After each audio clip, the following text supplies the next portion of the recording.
Kalbo na sila. Kabilang sa pagsubok sa isang mag-aaral sa ating summer tutorial ay ang kalbuhin sila. At ito ay kabilang sa ating rules sa ating summer tutorial dahil sa napakaraming kadahilanan.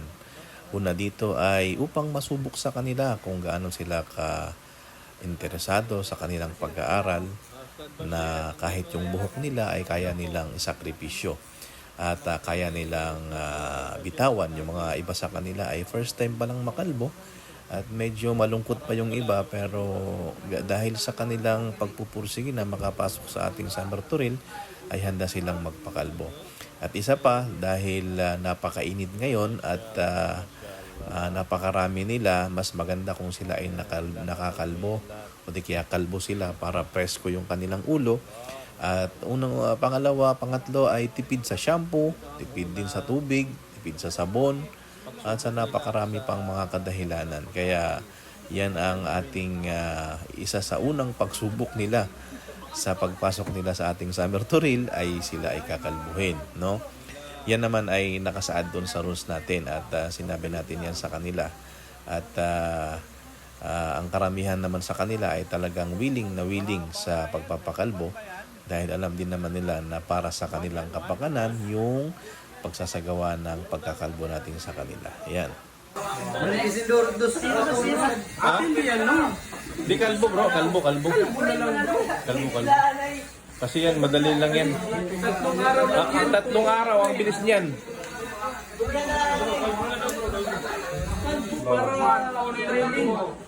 Man! One yan? Yan ang sinasabi natin. Dapat kiss-kiss, labaha, blade. Huwag kayong mag-alala. Yun ang unang pagsubok ninyo. Pag nakapasa kayo dyan, isa sa mga western gumamit natin kinakalbo.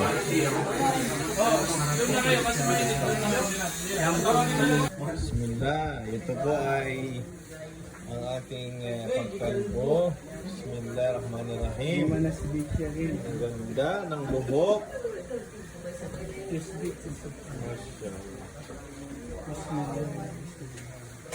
Yusbi Human. Okay. Ronald.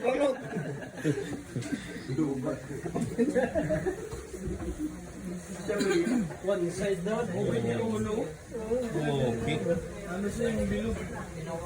Kabilugan ng buwan. Tama na. Isa po sa ating ginagawa ay kalbuhin sila. Para una, tipid sa shampoo. Pangalawa ay presko yung kanyang utak. At inshallah, mabilis lang naman tumubo yan. Unang pagsubok sa ating summer tutorial. Yan muna. Inshallah. Anong makaramdam bro? First time mo magpakalbo. First time mo siguro magpakalbo. Okay. Okay. Next. Ano pa? Kailangan bawasan, Pustan. Hindi, ano. Okay.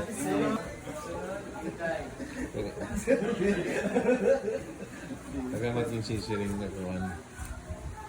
Ba't ka ba't nag-aarap time? Ay, bago natin.